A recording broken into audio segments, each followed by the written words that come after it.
सूरज लगातार अपना वजन कम कर रहा है। यह एस्ट्रोफिजिक्स का एक सच है। हर सेकंड यह अरबों किलोग्राम वजन कम करता है। लेकिन यह कोई डाइट प्लान नहीं है। यह सूरज की अविश्वसनीय ऊर्जा उत्पादन की कीमत है। सूरज एक विशाल फ्यूजन रिएक्टर है और इस प्रक्रिया के परिणाम होते हैं।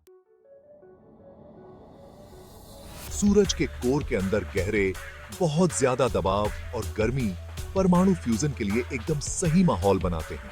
यहाँ पर तापमान लगभग 15 मिलियन डिग्री सेल्सियस तक पहुंच जाता है और दबाव इतना अधिक होता है कि यह परमाणुओं को एक साथ धकेल देता है। हाइड्रोजन परमाणु, जो सबसे सरल और सबसे ज्यादा पाए जाने वाला तत्व है, इस प्रक्रिया में मुख्य भूमिका निभाते हैं। हाइड्रोजन, जो ब्रह्मांड में सबसे प्रचुर मात्रा में पाया जाता है, सूरज के कोर में अत्यधिक मात्रा में मौजूद होता है। एक साथ जबरदस्ती जुड़ जाते हैं। इस प्रक्रिया को न्यूक्लियर फ्यूजन कहा जाता है, जहां हाइड्रोजन परमाणु आपस में टकराते हैं और एक नए तत्व का निर्माण करते हैं। वे फ्यूज होकर हीलियम बन जाते हैं, जो कि आवर्त सारणी पर अगला तत्व है। इस प्रक्रिया में 4 हाइड्रोजन नाभिक मिलकर एक हीलियम नाभिक बनाते हैं और इस दौरान कुछ द्रव्यमान ऊर्जा में परिवर्तित हो जाता है। इस प्रक्रिया से बहुत ज्यादा ऊर्जा निकलती है। यह ऊर्जा, जिसे हम सौर ऊर्जा के रूप में जानते हैं, सूरज की सतह से बाहर की ओर विकिरण करती है और अंततः पृथ्वी तक पहुंचती है।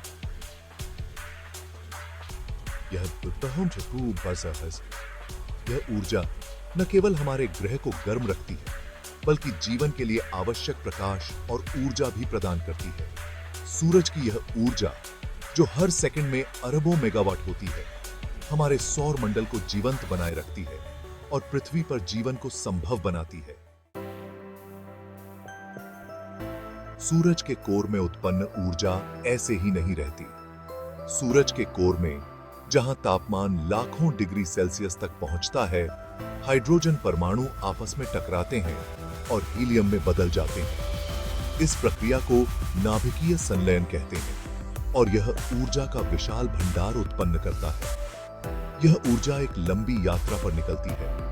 यह यात्रा सूरज के कोर से शुरू होती है और धीरे-धीरे सूरज की बाहरी परतों की ओर बढ़ती है।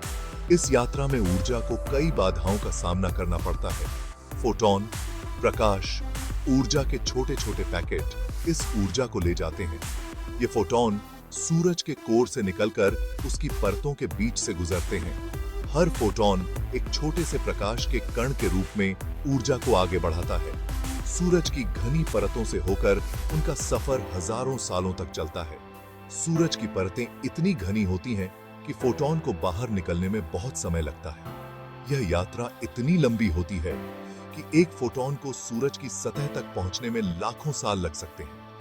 अंत में वे सतह पर पहुंचते हैं और धूप के रूप में अंतरिक्ष में चले जाते हैं। जब फोटॉन सूरज की सतह तक पहुंचते हैं, तो वे अंतरिक्ष में निकल जाते हैं और पृथ्वी तक पहुंचते हैं। यही धूप हमें गर्मी और रोशनी देती है, जो जीवन के लिए आवश्यक है। एक अलाव के बारे में सोचो। लकड़ी जलती है, गर्मी और प्रकाश छोड़ती है। यह एक केमिकल रिएक्शन है। अब एक ऐसी रिएक्शन की कल्पना करो जो लाखों गुना ज्यादा शक्तिशाली हो। यही न्यूक्लियर फ्यूजन है, वह प्रक्रिया जो सूरज को शक्ति देती है। यह अविश्वसनीय शक्ति का स्रोत है, जिसके कारण सूरज का वजन कम होता है। चिंता मत करो, सूरज जल्दी ही गायब नहीं होने वाला है। हालांकि यह हर सेकंड भारी मात्रा में वजन कम करता है, लेकिन यह उसके कुल वजन का एक बहुत छोटा सा हिस्सा है। सूरज इतना विशाल है कि यह अरबों वर्षों तक जलता रहेगा। अरबों वर्षों में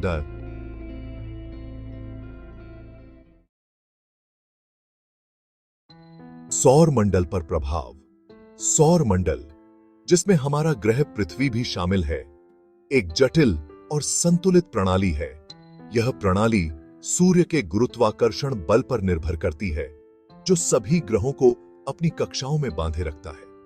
जैसे जैसे सूरज का वजन कम होता जाता है, ग्रहों पर उसका गुरुत्वाकर्षण बल थोड़ा कमजोर होता जाता है। यह प्रक्रिया सूर्य के अंदर होने वाले परमाणु संलयन के कारण होती है, जिससे सूर्य धीरे धीरे अपनी कुछ मात्रा खोता रहता है।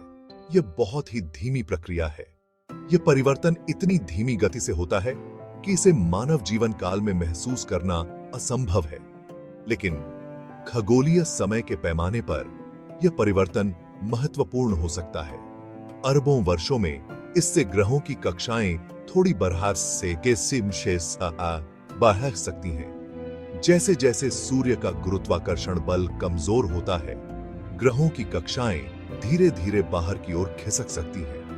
यह परिवर्तन बहुत ही सूक्ष्म होता है, लेकिन समय के साथ इसका प्रभाव देखा जा सकता है। हालांकि यह प्रभाव इतना कम है कि निकट भविष्य में सौर मंडल पर इसका कोई खास प्रभाव पड़ने की संभावना नहीं है। वर्तमान में सौर मंडल एक स्थिर और संतुलित अवस्था में है। ग्रह अपनी कक्षाओं में स्थिर हैं और सूर्य का गुरुत्वाकर्षण बल उन्हें बांधे रखता है। इसलिए हमें निकट भविष्य में किसी बड़े परिवर्तन की चिंता करने की आवश्यकता नहीं है।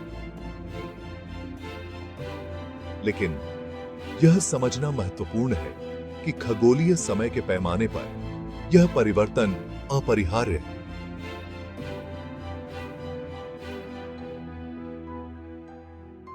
और इससे सौर मंडल की संरचना में धीरे धीरे बदलाव आ सकते हैं। अरबों साल बाद सूरज के कोर में हाइड्रोजन ईंधन खत्म होने लगेगा। जब ऐसा होगा तो यह हीलियम जलाना शुरू कर देगा, जिससे यह नाटकीय रूप से फैल जाएगा। यह एक लाल दानव बन जाएगा जो पृथ्वी सहित आंतरिक ग्रहों को निगल जाएगा। अपने लाल दानव चरण के बाद सूरज अपनी बाहरी परतों को बहा देगा, जिससे एक सफेद बौना नामक घना कोर पीछे रह जाएगा। यह तारकीय अवशेष खरबों वर्षों में धीरे धीरे ठंडा होगा, अंततः एक काले बौने में लुप्त हो जाएगा। मृत्यु में भी सूरज का प्रभाव बना रहेगा। लाल दानव के रूप में यह जो सामग्री बहाता है, वह इंटरस्टेलर माध्यम को समृद्ध करेगी, जो भविष्य की पीढ़ियों के सितारों और ग्रहों के लिए बिल्डिंग ब्लॉक प्रदान करेगी। सूरज की कहानी अपार ऊर्जा, धीरे धीरे होने वाले बदलाव और अंततः मृत्यु की कहानी है। यह एक ऐसी कहानी है जो ब्रह्मांडीय समय पर चलती है, जो हमें ब्रह्मांड की विशालता और उसके भीतर काम करने वाली अविश्वसनीय ताकतों की याद दिलाती है।